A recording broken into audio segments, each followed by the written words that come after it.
अपने बच्चों को ना जो आप ये दबाव डालते हो कि बेटा पढ़ना पढ़ना पढ़ना, दबाव डालो, पढ़ाओ, लेकिन पढ़ाई के साथ ना बच्चों को काबिलियत भी देते चलो साथ में। एक पढ़ाई के भरोसे ना रहे बच्चे आपके। याद रखना, बात अच्छी लगे या बुरी लगे, पर मुझे नहीं लग रहा है कि बात बुरी है। भाई पढ़ाई के साथ बताओ, लता मंगेशकर, इनके पास डिग्रियां थी या गुण था? बोलो। रफी जी के पास डिग्रियां थी या गुण था? मन्ना डे जी के पास डिग्रियां हैं या गुण है? बताओ। बिल गेट्स के पास डिग्रियां भी हैं और वो बहुत गुणी व्यक्ति भी है, पर उसकी डिग्रियां बहुत फीकी पड़ गईं उसके गुण के आगे। अंबानी अडानी, इनके पास डिग्रियां कम है, इनके पास गुण, टैलेंट ज्यादा है। आप देख लो ना इतिहास, पढ़े लिखे लोग सिर्फ नौकर बन सकते हैं, इसलिए नौकर से ऊपर होता है मालिक। पढ़ाई ऐसी ना करना साहब कि नौकर बनो, ऐसा पढ़ाओ बच्चों को कि मालिक बने।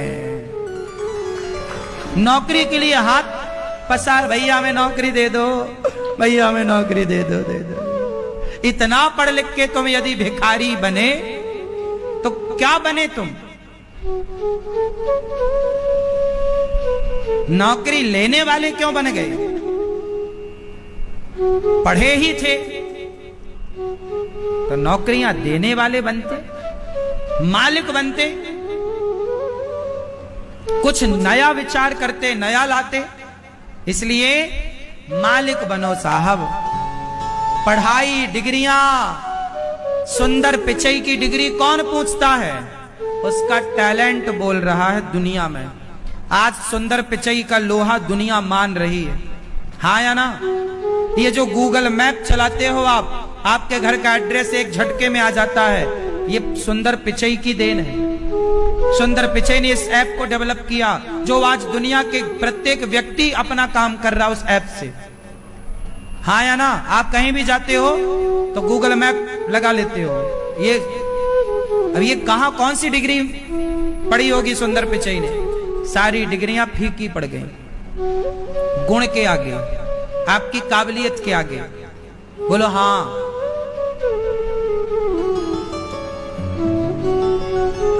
इसलिए बच्चों को गुणवान बनाना मेरी मां।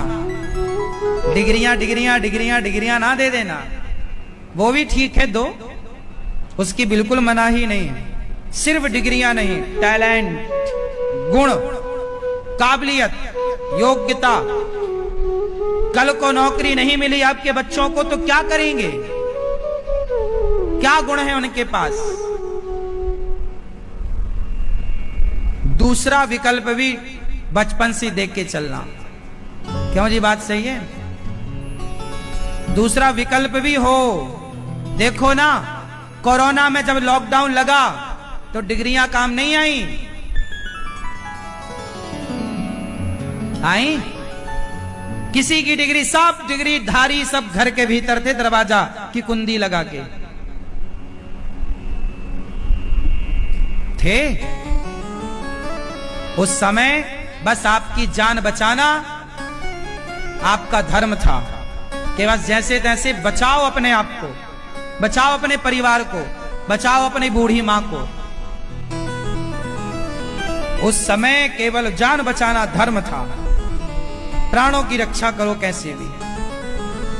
तो समय काल परिस्थिति पता नहीं कल कौन सा, आज के 10 साल बाद कौन सा समय आ जाए। हर समय के लिए क्या आप तैयार हैं या केवल डिग्री दिखाते फिरोगे जमाने को? बचपन से बच्चों को टैलेंट दो, काबिल बनाओ।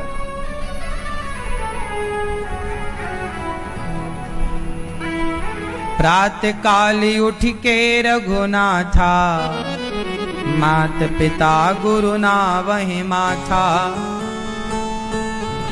देखो, पढ़ाई तो आपने भी करी, पढ़े तो आप भी हैं, पढ़े तो हम भी हैं। एक अक्षर, आप 26 अक्षर पढ़े हैं, हम एक अक्षर पढ़े हैं। पढ़े आप भी हैं, पढ़ाई ये दास अनिरुद्ध ने भी की है, आप ज्यादा पढ़े हैं, हम कम पढ़े हैं, लेकिन मुझे एक बात का संतोष है। मैं आपसे एक सवाल पूछूं कि आपकी पढ़ाई से कितनों का भला हुआ, बताओ जरा। आपकी पढ़ाई से आपके परिवार के सिवा किसका भला हुआ? कितनों का चूल्हा जला आपकी पढ़ाई से? कितनों का भला हुआ? लेकिन आपके द्वारा 10 लोगों का चूल्हा जलता होगा, 20 लोगों का आप भला करते होंगे, बहुत अच्छी बात है। पढ़ाई का मतलब ही ये है कि आप औरों का भला करें, आपके बदौलत किसी का चूल्हा जले, यही पढ़ाई का मतलब है। आपके द्वारा किसी का भला हो। आपकी पढ़ाई क्या समाज के काम आई? ये सवाल आपसे है, ये उत्तर आप अपने आप को दीजिएगा। क्या पढ़ाई आपके समाज के काम आई? अब आप मेरे से ये सवाल पूछो कि अनिरुद्धाचार्य आपने जो पढ़ा है उससे समाज का क्या भला हो रहा है? तो देखो, मेरी पढ़ाई से मेरा भला, मेरे परिवार का भला ही नहीं, मेरी पढ़ाई से 280 बेसहारा माँओं का भला हो रहा है। उन माँओं का जिनके अपनी औलाद ने घर से बाहर निकाल दिया। मेरी पढ़ाई से गौरी गोपाल आश्रम में गौरी गोपाल भगवान की कृपा से एक अखंड रसोई चल रही है, जहां सवेरे से शाम तक भक्तों को भरपेट निःशुल्क भोजन मिल रहा है। सब पेट भर प्रसाद पा रहे। आप में से कितने लोगों ने प्रसादी पाई गौरी गोपाल जी की रसोई में? सबने पाई लगभग। तो देखो, यदि हमारे और आपके द्वारा किसी की भूख मिटती हो, हम किसी के काम आ जाएं, हमारी पढ़ाई केवल पत्नी और बच्चों के काम ना आए साहब, हमारी पढ़ाई देश के काम आनी चाहिए, राष्ट्र के काम आनी चाहिए। और ये सेवा है। आप सबकी भोजन की सेवा होती है, क्या ये राष्ट्र की सेवा नहीं है?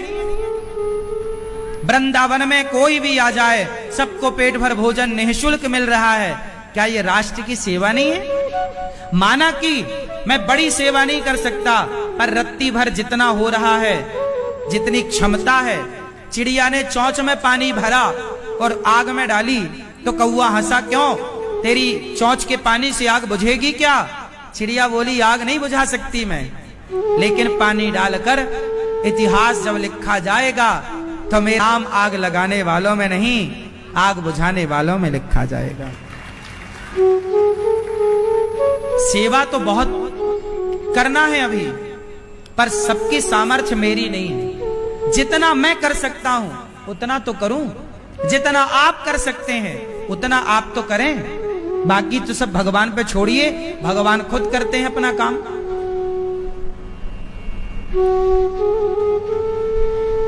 हम बच्चों को ये कहकर ना पढ़ाएं कि बेटा पढ़ लिख के तुम्हें पैसा कमाना है और खूब अपना ऐशो आराम से जीना। ना, ऐशो आराम वाली जिंदगी जीनी नहीं मुझे। बच्चों को ये सिखाओ कि बेटा पढ़ लिख के खूब पैसा कमाओ और समाज की खूब सेवा करो। बेसहारा का तुम सहारा बनो, भूखे को रोटी दो, प्यासे के पानी की व्यवस्था करो। कपड़े नहीं है जो निर्वस्त्र हैं, कपड़े दो। फुटपाथ पर छोटे छोटे बच्चे भूखे प्यासे हैं। हम सबके दुख में दुखी हो जाएं और सबके सुख में सुखी हो जाए, यही मानव जीवन परोपकार के लिए मिला है।